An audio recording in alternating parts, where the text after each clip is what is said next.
नमस्कार, मेरा नाम मिसेस संध्या गुलिया, काउंसलिंग साइकोलॉजिस्ट। आज मैं बात करने वाली हूँ रिश्तों के बारे में। बहुत बार होता है कि दोनों पार्टनर्स बहुत अच्छे होते हैं, उनकी वैल्यू सब कुछ बहुत अच्छा होता है, लेकिन फिर भी उनके रिश्ते में प्रॉब्लम आती है। तो ऐसा क्यों होता है? आज मैं आपके साथ दो तरह के रिलेशनशिप प्रॉब्लम्स को डिस्कस करने वाली हूँ।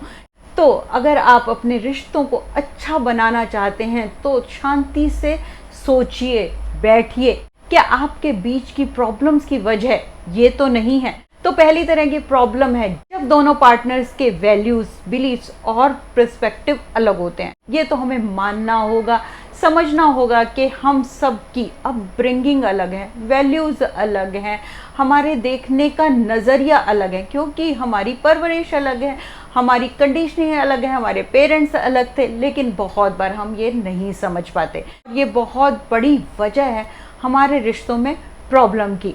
जैसे कि मेरा सफाई का, क्लीनिनेस का स्टैंडर्ड कुछ और हो सकता है। मतलब कि मेरे लिए चीज़ें बस ठीक ठाक हों तो मेरे लिए वो बहुत साफ़ सुथरी हैं, लेकिन मेरे पार्टनर के एक एक चीज़ बिल्कुल साफ़ हो, प्रॉपर हो, तो उसके लिए वो स्टैंडर्ड ऑफ क्लीनिनेस है। तो ये जो प्रॉब्लम है ये इनएविटेबल है, मतलब कि ये तो होनी ही है, क्योंकि हम सब अलग जगह से आए हैं। तो इसको सॉल्व कैसे करें? सबसे पहली चीज़ तो बात करना बहुत ज़रूरी है।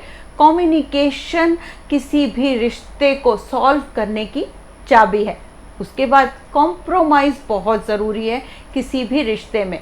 देखना कि गलतियां मेरे में भी हैं, गलतियां मेरे पार्टनर में भी हैं, लेकिन हम दोनों उसको कैसे सॉल्व कर सकते हैं और बहुत चीज़ों में कैसे कॉम्प्रोमाइज़ कर सकते हैं, कैसे एडजस्ट कर सकते हैं। उसके बाद इस प्रॉब्लम को प्रॉब्लम ही ना मानना, मतलब कि बात करके सॉल्व करना। अब हम आते हैं दूसरी तरह की प्रॉब्लम पे, मतलब कि बाउंड्री प्रॉब्लम्स। ये कहाँ से शुरू? ये हमारी पहले टाइप ऑफ प्रॉब्लम से शुरू होती है, जब मेरे सारा सोचने का तरीका, दुनिया को देखने का तरीका, बिलीफ, वैल्यूज़ अलग होते हैं। लेकिन होता क्या है, जब मैं दूसरे को गलत ठहराना शुरू कर देती हूँ, उनकी चीज़ों में जजमेंट पास करना शुरू कर देती हूँ, और वो बहुत बड़ी वजह होती है हमारे रिश्तों में प्रॉब्लम्स की। क्योंकि जब हम अपने को ठीक समझते हैं और दूसरे को गलत, जैसे कि मैंने डिस्कस किया क्लीनिनेस, सफाई, जैसे कि हस्बैंड किचन में आता है, उनको सारी चीज़ें ठीक ठाक लगते हैं, लेकिन वाइफ के लिए वो सारी चीज़ें बिखरी हुई हैं, मैसी हैं, और फिर दोनों का झगड़ा शुरू हो जाता है। बाउंड्री प्रॉब्लम्स ज़्यादा मुश्किल हैं सॉल्व करने की, और ये बहुत बड़ा कारण होती हैं हमारे रिश्ते टूटने की, क्योंकि हम समझ ही नहीं पाते, हम एक दूसरे से बात नहीं करते, और कहीं ना कहीं हमें ही नहीं पता होता कि हमारे बीच में प्रॉब्लम क्या है। तो इसके लिए क्या कर सकते हैं? इसके लिए भी सबसे पहले तो एक दूसरे से बात करके एक्सपेक्टेशंस को कम कर सकते हैं, रिस्पॉन्सिबिलिटीज़ को बांट सकते हैं, और एक दूसरे की बाउंड्री की रिस्पेक्ट करके हम प्रॉब्लम को दूर कर सकते हैं।